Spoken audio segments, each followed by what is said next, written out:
once you start to recognize that that negative voice saying, stop, don't do it, it won't work, blah, blah, blah, isn't you, you can change it and you can shift it. And my challenge for the scientific types is let's do an experiment.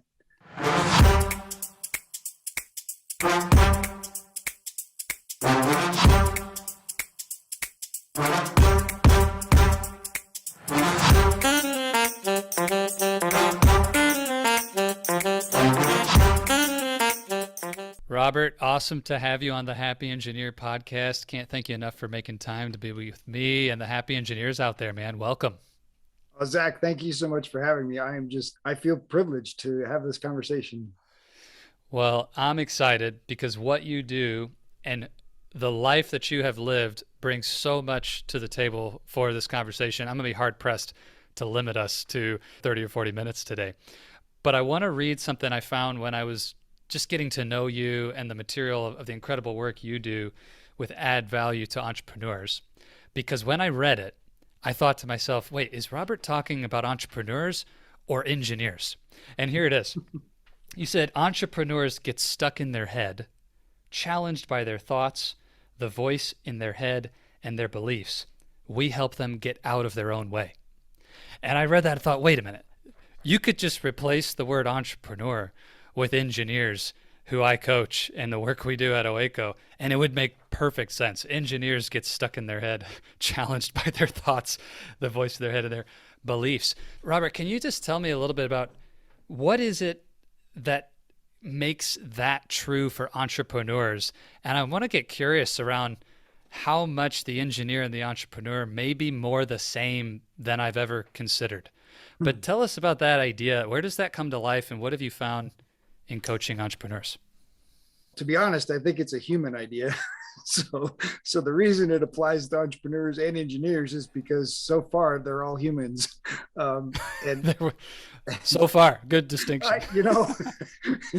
It's shifting fast, and iRobot could be the next iteration. But I think there's this human condition, and it really, the longer I've worked in this, the more I've recognized that the things I learned in ministry, and in ministry, it was the battle between good and evil.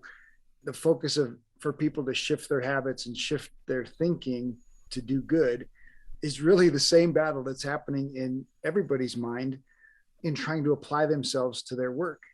And so there's this negative voice inside your head that's telling you you're not good enough, you can't do it, you're not strong enough, or you shouldn't make money, or it's never going to work that way. All of these lies, because that voice inside you, and I just use the devil, but the negative voice is not you. It is not your voice. It's coming from outside of you. And that's hard for people to grasp. It's coming from outside of you, but that voice is trying to limit your potential. And some might say it's your subconscious trying to keep you safe. If you want to blame that. But when I was a kid, we had cartoons, right? And the cartoon had Daffy Duck in the evil devil outfit and Bugs Bunny angel outfit encouraging you. And basically the war in your head is between the positive and the negative. And the majority of people are living by default and allowing that negative voice to be the one that's in control. And so the things that lead to burnout, like you're talking about on your shows most of the time, is living by default, feeling like life's out of control. I have to do all the things my boss tells me to do. I have to do all the things my wife tells me to do. I have to do all the things my HOA tells me to do. I have to do all the things my government tells me to do. I have to do all the things that are just required for me to just get up and survive on a daily basis. And they're miserable. But there's another side where you get to choose. And you get to wake up every day and you choose joy, and you choose to love your wife, and you choose to do the things that your boss is telling you to do, and you choose to do the things that you need to do to take care of your kids and your family. But in the choice is so much power and freedom that it alleviates some of the misery that's on that other side that feels so out of control. So let me back up to this idea that the negative voice is not you. That's a really important statement that I'm not sure everybody would agree with or not. And it also begs the question, what is the difference then between the voices that are me and are not me? So is the good voice always me? and the bad voice always not me. And so, Robert, tell me a little bit about how you distinguish what is me, what's not me, and then the good voice, the bad voice. Is that the clear line? Or let's unpack that a little bit, because I think it's super interesting how we're relating thoughts to kind of a core identity. Absolutely. Well, and I think the negative voice does become you if you allow it to. Hmm. So I can't say whether the negative voice is somebody else or not wholly, because they become what they believe. They become the stories they tell themselves. Those become your beliefs, and then those beliefs stop you from taking action, typically, instead of being beliefs that encourage you to take action, right? So 95% of our decisions are made by our subconscious mind without us controlling them and without us having any role in them. And so if 95% of the choices that you're making in a day, are those choices happening for you or against you? Yeah. And And the it, majority of people aren't taking control of those. They're not right. intentional in their living. And then they feel like their life's totally out of control, because guess what?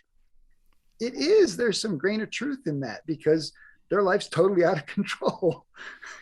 So this idea of adopting the negative voice as a core belief, whether it's you just repeated it enough times that it becomes something you believe by default, to your point, or maybe it's even a conscious decision to buy into that negative voice.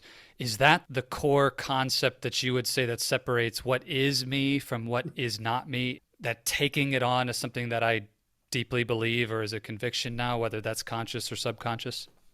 Absolutely. I think our beliefs are at the foundation of everything, and our beliefs are based on the stories we tell ourselves. And the only way to change our beliefs is to change our stories and change our actions. The way we program our subconscious mind is through repetition and action. So if you want to change a habit, you want to become a runner. Well, guess what you need to do? You got to start telling yourself, "Hey, I'm a pretty good runner." But you got to start putting on running shoes at some point. And then you got to put on running shoes every single day for 21 days. I don't care if you go out and run, but at the end of 21 days, your brain is going to say, "I think I'm a runner." And you're going to put on the running shoes, and then you're actually going to go out and run, because that's how the brain understands your Mm-hmm. identity. And Mm-hmm. it's founded in our beliefs. One of the failings of the church and religion in general, I think, is because they get caught up in programming us for these beliefs around salvation, or these beliefs around who we're following. But we're not questioning some of the beliefs that were planted in us by our parents and our teachers and important people in our lives, or the boss that told us, I don't think you've got what it takes to get us to the next level. And a Wow. boss, a person of influence, says that impacts, that puts a limitation, right? A limiting belief that's holding you back, that unless you explore your beliefs, unless you explore why you believe that, you can't undo it, and it holds you back. And I guarantee the majority of your audience has limiting beliefs around money. They have limiting beliefs around time. They have limiting beliefs around their self-worth. And all of those, the majority of those were planted by somebody else. They were planted in a moment of frustration, a lot of times, right? When your parent Mm-hmm. says something to you in frustration, and, "Well, you're never going to be good enough," or "You're never going to be able to do that," right? And it's a moment of frustration or a moment of protection, right?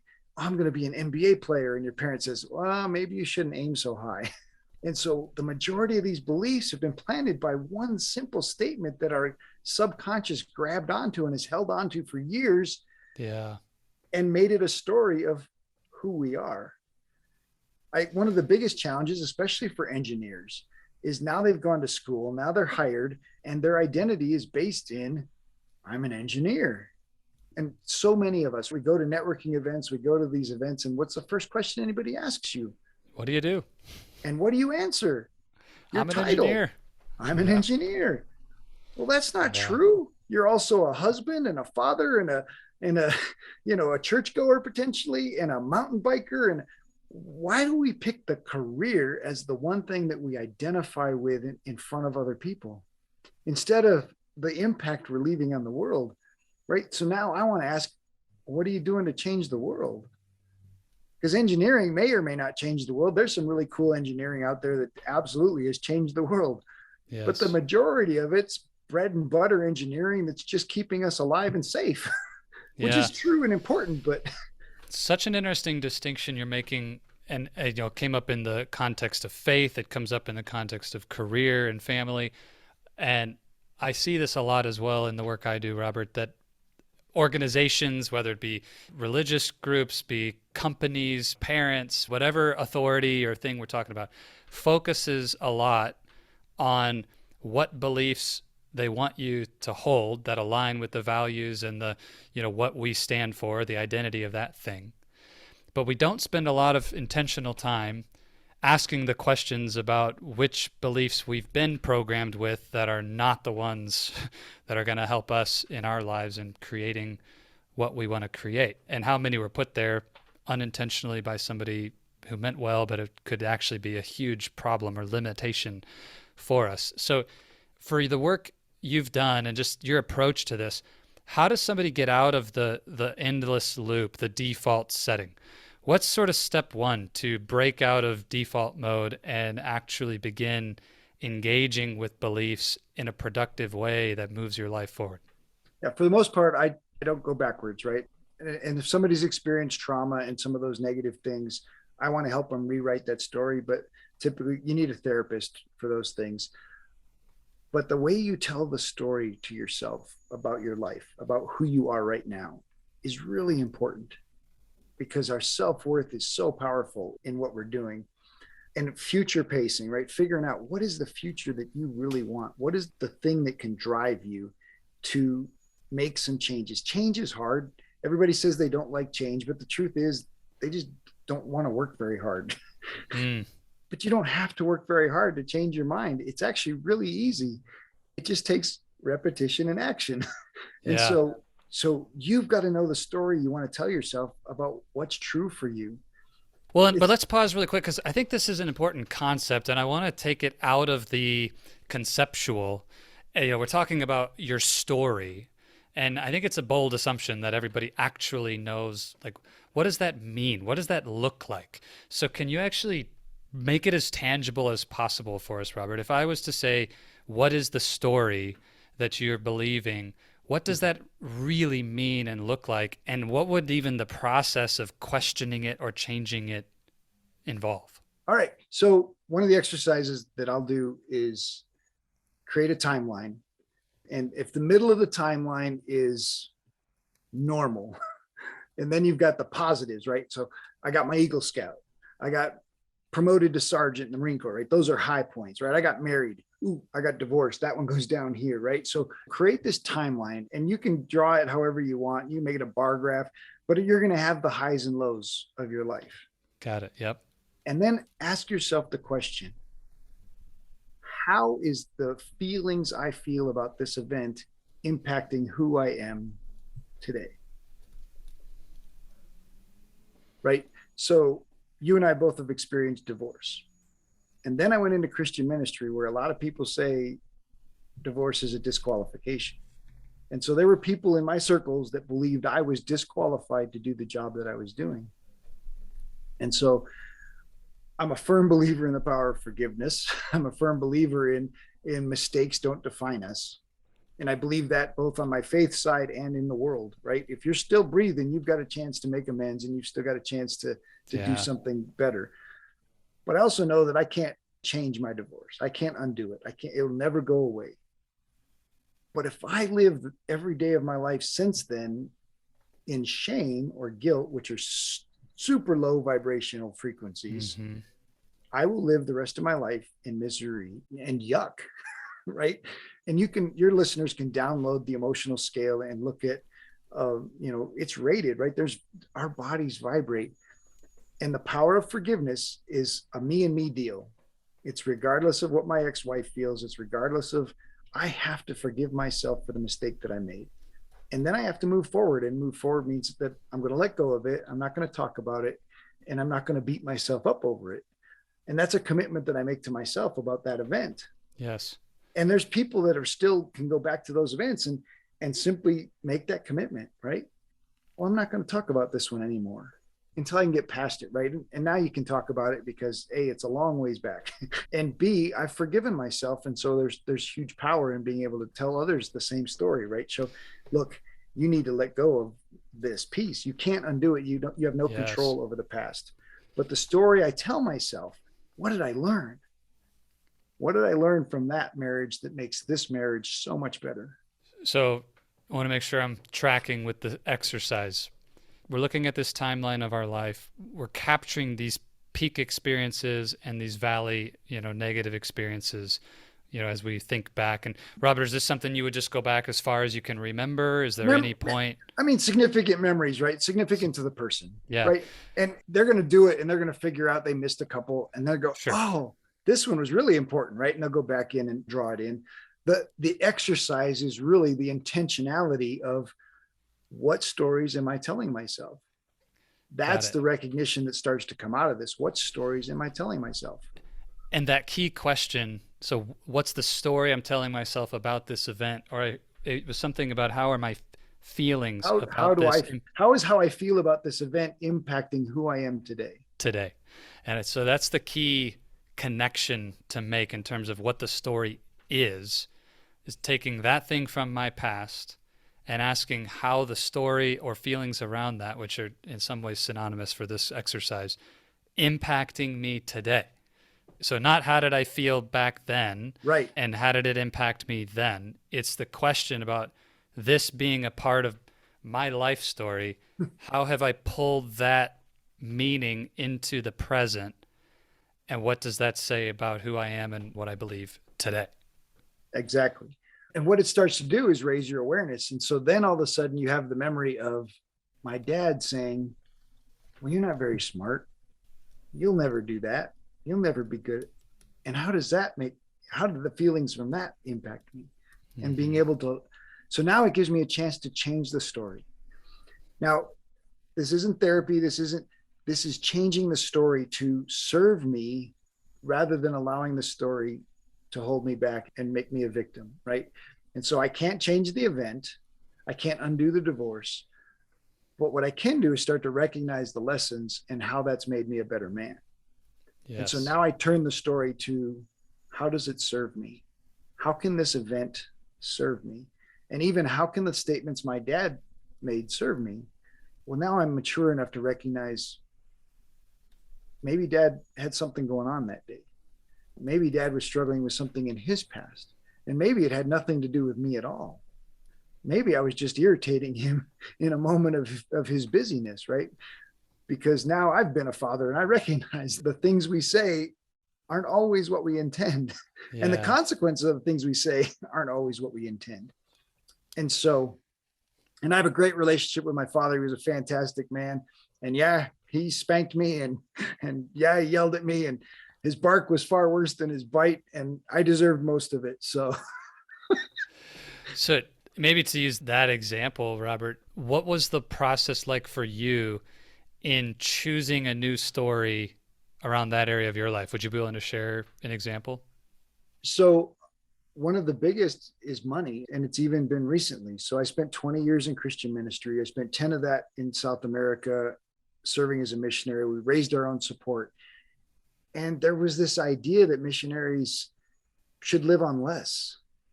Oh, you're living in another country. You can do it with less money. And then even missionaries to the level of, we spent this week eating rice and beans for the glory of God. This idea that you're sacrificing for the glory of God. Well, 98% of the church population is living their normal life, but throwing us their pennies. And so the money mindset issues. And the church uses some of the Bible verses, right? So the idea of root of all evil, the love of money, but you tie money to evil. Scripture also says that you can't serve two masters. You can't serve God and money. But what they don't talk about is that money doesn't have to be your master. Money doesn't have to be the competitor against God. You can love God and still earn money. Mm-hmm. And so wrestling with those stories and the stories that I told myself about money were very challenging. Yes. And once I recognized the limitation, then I have to change my relationship to money, and I have to change the story that I'm telling myself. And so part of my morning routine for months was, I love money. Money loves me. I can do more for God's kingdom with more money. God wants me to have money. In fact, earning more money is a way of honoring God. I don't need to play small to honor God. And so changing the story for in my own life, it has a huge impact Yes. on That's my awesome. ability to raise money and earn money. Yeah. And the crazy thing is, the more you dig into the scripture and you look at the truth of it, it's the negative voice, I will say the devil, that manipulates that Bible verse the minute people hear it, that you can't serve two masters, God and money. Satan has you.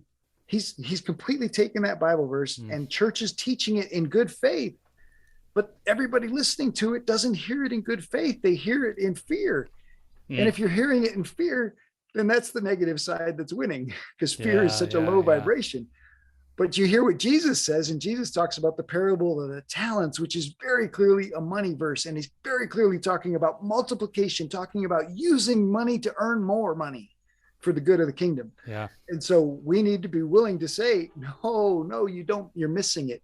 You have to earn money. And I wrote my book this actually between Christmas and New Year's. And the very first thing I start out with is, you became an entrepreneur, you became an engineer to earn money. It's okay to earn money. You want to Yep. earn money. In fact, I want you to say it right now. I want to make money, period. I want to make lots of money, Robert. I'll tell you But that right it, now. but Zach, it can't be about the money. Amen. That's the challenge. And Yeah. that's the challenge for so many people, is because money's become the end game. Money's become the end game. You get a job, the first thing you talk about is, how much is the salary, right? And of course, we don't talk about it because we're told not to talk about money. So we're not allowed to talk about our salary, which is why we have salary separations and disparities between Mm-hmm. genders and races. And you know what? If we talked about money, those disparities would all go away. So, Robert, let me ask this question, because this is an interesting topic. In one way, the conversation's going all over, but what's interesting is we're hovering around the same core, really important reality that every engineering leader needs to ask themselves. What are the beliefs that I hold in these domains that really matter to me, like money, like faith, like my career, like my family? But I've heard before, and I'm curious, I feel like you have to have encountered this with your clients as well, or the people you interact with. People who struggle to adopt this idea that it's the right thing to do, or it's okay for me to just change my story about something because that's in higher service of the life I want to live.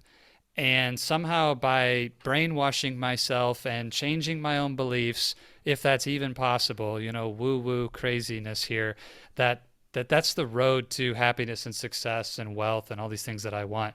And a lot of the engineers that I work with really value this idea of, well, I'm a realist and I don't just make stuff up. And how is lying to myself, because that actually happened, or this is the truth, or there's just this resistance to the idea that somehow I can just change these things and my life will shift. I'm going to pretend that this stuff, you know what I'm saying? I kind of playing devil's advocate here, but when No, you encounter absolutely. that kind of person, Of how do course. you how do you help them to see that we're not talking about just lying to ourselves?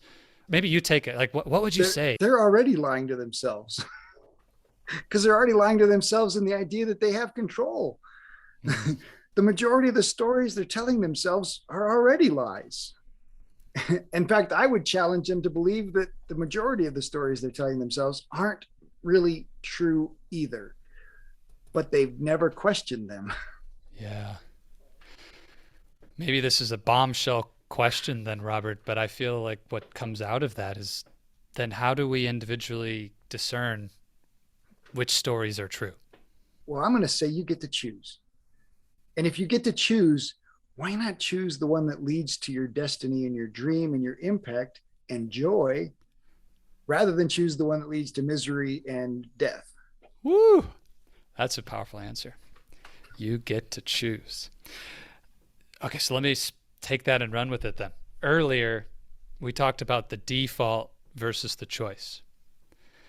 Other than the pure scientific answer that the subconscious mind is driving the bus, 95% of the horsepower between our ears is the subconscious, and we can easily just blame that setting of our psychology as the reason.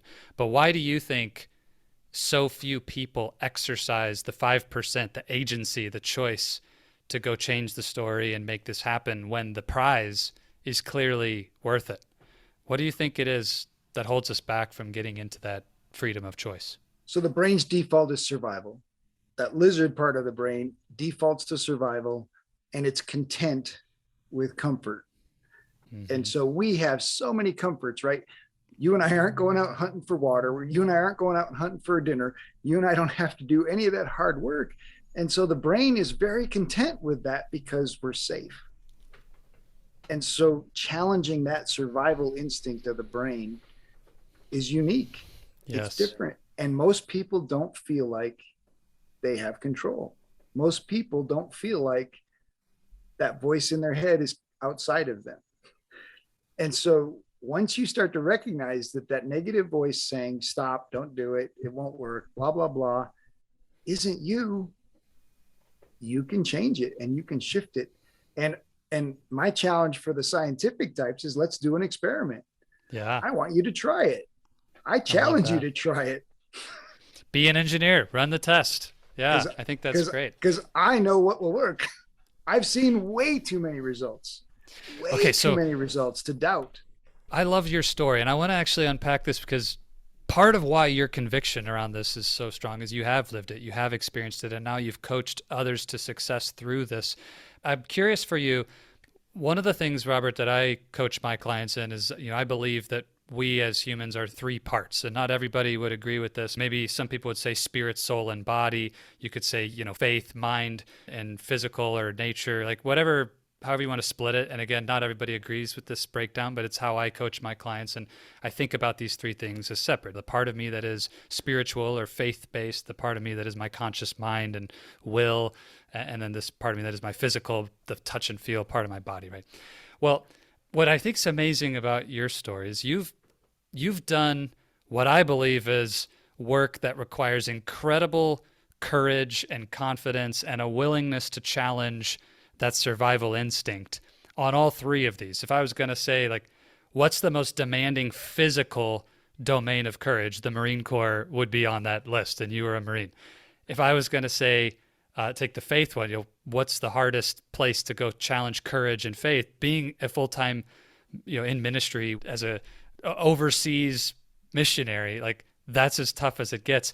And then in mind, coaching entrepreneurs and being an entrepreneur, the journey of entrepreneurship, probably as courageous a domain as I can think of. And that, so like you've lived all three in big ways. And I'm curious for you, which of the three would you say, if you had to pick one, was the place where you actually were forced to develop this skill of awareness of lies, changing the stories, and shifting your mindset in this whole world? Which of the three was the toughest? I'm going to say faith, because the spiritual side, I could see the spiritual truths in the teachings of Think and Grow Rich and of Wallace D. Wattles and of James Allen. And then the Bible, which has been my guidebook for 20 plus years of leading. And there's many people in the world saying that those two were incompatible, that this is new age thinking and self-determination is against God. And I think the truth is there's this huge overlap, obviously. And these people are speaking truth and the Bible is speaking truth. And when you allow both to be in their space, it's like, okay, now I see this, right? And there's many in the new age and self-development side that don't believe in God and believe in universe. There is definitely a spiritual element, regardless of whether you believe in God and want to acknowledge that. You're missing out on a huge aspect of this. And so I appreciate, and we are spiritual beings, I believe, put into a physical body, given a mind to think. And that's what differentiates us from everything else that's been created on this planet or lives on this planet. But that ability to think is the one that we don't use. And I know the engineers are listening to this going, I use my brain all the time. You're right. You're using it like a calculator or a computer, but you're not thinking new, creative, imaginative. And that's what the brain is really designed to do. And yes, there's lots of people that do it. You can look in the room around you, and everything that was invented in the room around you was invented by a human being who's using his brain to think of something that didn't exist before he got there. And that's the power of thinking. right? That's where creation really comes in. And that's where your engineers are going to be tapping into greatness, right? When they can tap into that mastermind and they tap into spirit and they've aligned their spirit and their mind and they have a healthy body to use it, that's when amazing, incredible new things happen, like suspension bridges and skyscrapers and airplanes, right? It took engineers a great deal of courage to step out of, well, this is how we've always done it, to what if we tried this? But that only happens when you tap into the thinking side. Yeah. So Robert, if Becky, the engineering leader, is out there listening and she's asking the question right now, like, wow, what Robert just said sounds amazing. I want to tap into more of that, but I don't know where to begin. How do I stop using my brain like a calculator and start using it for this kind of visionary, imaginative creation power that Robert's describing? What would you say to Becky? What's the first step moving toward that kind of life? Is there a resource? Is there an action? Is there a place to go? Like, what do you recommend? I mean, there's tons of resources. Obviously, Tony Robbins takes cold baths. He has meditation time. He has thinking times, learning to write with your opposite hand, learning to brush your teeth with your opposite hand, but allowing yourself to recognize an openness to the imagination. I think one of the biggest challenges in our culture is just giving yourself space to be creative, to be artistic. And one of our challenges, I think, in the Western world is we've limited creatives to artists, dancers, and actors and painters. And if you don't, I can't draw and I can't dance and I can't sing, so I'm not very creative, right? And so I think a lot of the folks in the engineer space, right, they're very maybe spreadsheet oriented. They're analytical. That's the word. Yeah, sure. Yeah, very analytical, and they don't spend a lot of time in the creative space. And so allow yourself some time in that creative space. I think it's even as simple as spending some time in an adult coloring book. Give yourself the freedom to do something that even simple things that are outside of the ordinary. But I think it's space. Just give yourself space. I have 2 thinking days a week. I spend 30 minutes on my calendar and it's just thinking time. And it's just, most of the time it's just writing, allowing all the thoughts in my head to just write. And I wish I could just connect it to the paper. And so I wouldn't have this weakness in between, right? The weakness is my hand and my ability to just write, but allowing my thoughts to just flow. And the more that I've practiced that and the more that I've done that, the more ideas and more things that just start to come from that process. Because I've given myself space to allow my mind knows if I've got ideas, Robert's going to honor them. And I think the majority of people get ideas and they don't honor them. They just say, oh, that's not for me. And they kill the dream, they kill the idea. And then 6 months later, they see it on a television commercial selling for $19.95. And they're like, that was my idea. Yeah. And they didn't do anything with it. And so that idea goes to somebody else. I think ideas are very spiritual. Money's very spiritual, and ideas and money, they like to work. They don't like to get stuck. And so if you're holding on to money or you're holding on to ideas or you're ignoring them, they need to be honored. They need to be put to work. They need to be used. And so writing them down and exploring them and sharing them. And maybe that idea is not for me, but you know what? My buddy Zach, man, he's got that Happy Engineers podcast. This is perfect for him. Let me call him. I love that. And that allows the ideas to, that's what ideas were designed for, right? Our relationships and they were designed to do stuff, not just sit stuck in your head. I hope Becky's feeling the passion from this, Robert. I am. I was like, I want to go get some creative time set aside right now. And maybe there's a temptation for the uber intellectual in me, and I know a lot of engineers get labeled as this overthinking, very serious minded kind of people. It's like, did Robert just say adult coloring book? Like, I'm out, that's not happening. But honestly, and for those who don't know Robert's work, helping incredible leaders and entrepreneurs build amazing businesses, and it really is sometimes as simple as finding that outlet. I love that, and I hope people are inspired to get after it. Robert, so much stuff to consider and dig into here. It's hard to know how to bring it all together into a single concept, but we always end in the same place. I'm excited to hear where you take us with this, but great engineering, great coaching, the work that you do with entrepreneurs, it has in common that questions lead and the answers follow.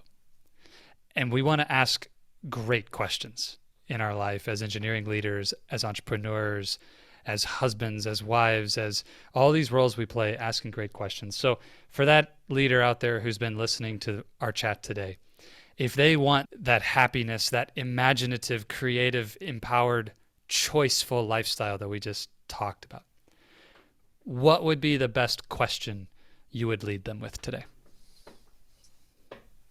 What's holding you back? What is preventing you from doing what you want to do? And then exploring, of course, what is it that you really want to do? What's holding me back? Robert, if somebody wants to either explore that question with you or get connected with the amazing work that you're doing with your podcast, with your business, your coaching, where can people reach out and get more Robert in their life? So it's add value to the number 2 life.com. And if you put in add value, the number 2 life.com, I'm holding up a very large little book. It's about, it's actually 800 pages. So this is an 800-page book. My wife and I are both authors in this book, and it's called A Dose of Hope. And we'll give away the digital copy of this Dose of Hope. It has both our stories. It has the story from Frank Shankowitz, who created Make-A-Wish Foundation, and other stories of hope and just good stuff. So DOSE stands for dopamine, oxytocin, serotonin, and endorphins, which is what happens in your brain when you experience joy and you experience happiness and you elevate your vibration. And so if you go to addvaluetolife.com/dose, DOSE, we'll send you guys that ebook and the opportunity to enjoy those stories of hope. We want to share more hope and give more hope in the world. And add value is all about leaving the world a better place than we found it. And so leaving lives better than we found them. So good. And, I can't say enough about Robert and his wife and their team, the business that they're running. You don't have to be an entrepreneur to get tremendous value from the book. It's such a generous offer. This is not like a 2-page ebook you get from a lot of places. It's an incredible resource. So please go out, addvaluetolife.com. I'll make sure that's in the show notes. All the other resources we talked about on the show today will be there. You know where to find those at thehappyengineerpodcast.com. Jump out, get the bonus content from today's episode. And Robert, thank you again so much for making time and really challenging our minds today and those stories that we hold. I know my story feels inspired to level up after this chat. So thanks again, and really appreciate you and your generosity and the value you add everywhere you go. It's tremendous. Thanks again. Well, Zach, thank you so much for the great questions and the great conversation. Hello, my friend. Zach White here again, and I wanted to let you know that's all we've got for this episode of the Happy Engineer Podcast. Thank you so much for investing your time with me today. It is an absolute pleasure to be able to bring you this content. Just as a reminder, it would be amazing if you would subscribe and share this episode with any other engineers you know who may benefit from this. And if you're like me, I hope that you'll take some notes and, more importantly, take action. In our audio version of the podcast on Apple Podcasts and any place that you go to find podcasts, there's a little more content from me about this episode in the debrief. If you really want to hear about how to put this into action, I'd encourage you to go grab that. But thank you for joining us for the video version of our interview today. And again, can't thank you enough for helping us to get the word out about the Happy Engineer Podcast and what we're doing. If there's any way we can serve you, would love to do that. Go find us at oasisofcourage.com or reach out to me on social media at Oasis of Courage. And don't forget again to subscribe and click the bell to have notifications of upcoming releases of new episodes of the podcast. As always, I want to leave you with this. If you stay in your comfort zone, you're not going to grow. So let's crush comfort, create courage, and let's do this.